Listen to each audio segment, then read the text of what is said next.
Hey everyone, welcome to my vlog. Today we're in Tarlac City and there's a race tomorrow, and on Sunday it's the first round of the Motul Yamaha series. I'll be joining the ladies class in the 85 and it should be sweet.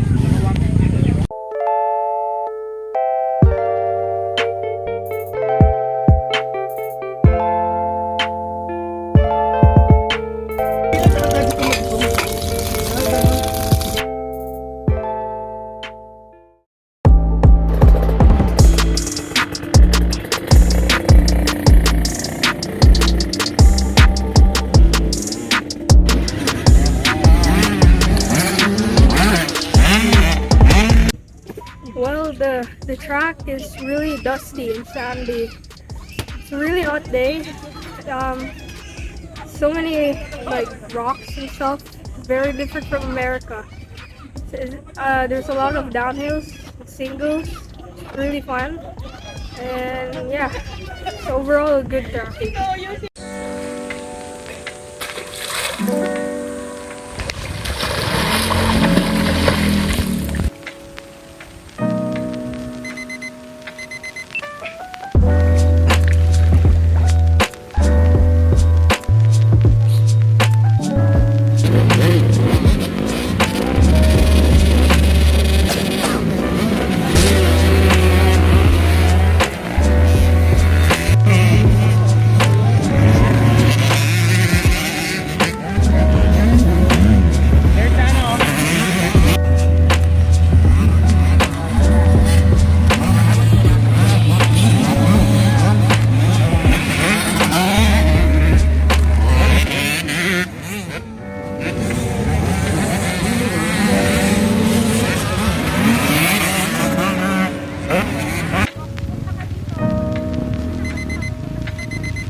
Natin si Shana Tamayo for taking the whole shot.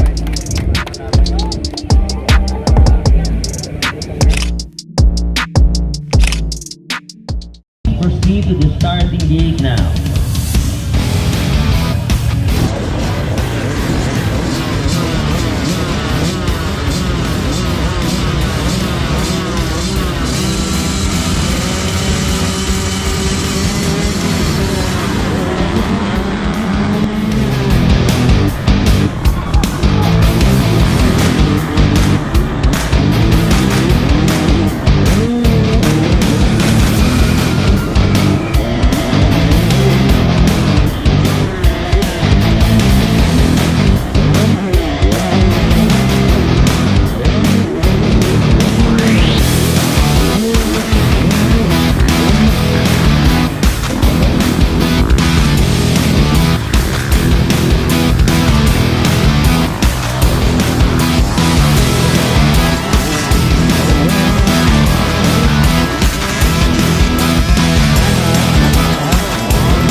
the Heat 1 race. I got the whole shot in the first moto. Then I collided with another rider after the bonus, and I crashed. Took me a while to get up, but I made my way through the pack. I got second on Moto 1. And Heat 2, I didn't get the whole shot. I was second in the starts, but I was trying to latch on to the person in front of me. And around lap 3 or something, she crashed. So I was able to finish the race and get the P1.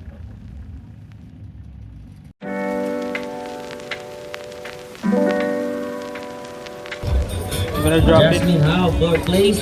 And our 3rd placer, Marian This is Yapargoa. it. Magpapapunta doon, mamaya. Ready? Our 2nd placer, the Philippine Princess, Princess of Philippine Motocross, Pia Gabriel. Yeah, now at 2nd place. And the champion for the ladies class, from Kojizan Ozzy Racing, Shana Tamayo. Napakagaling. Shana Tamayo. So next to be awarded, the Open Underbone.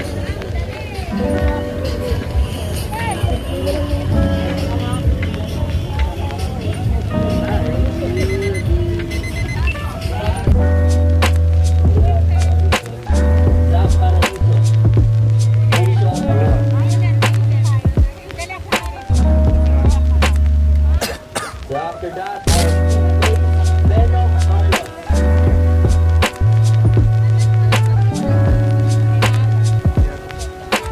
Beno Carlos. Our 4th place, number 122, Jericho. Anong place po? First. Kahit si Bia na ano?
Shana banana. No?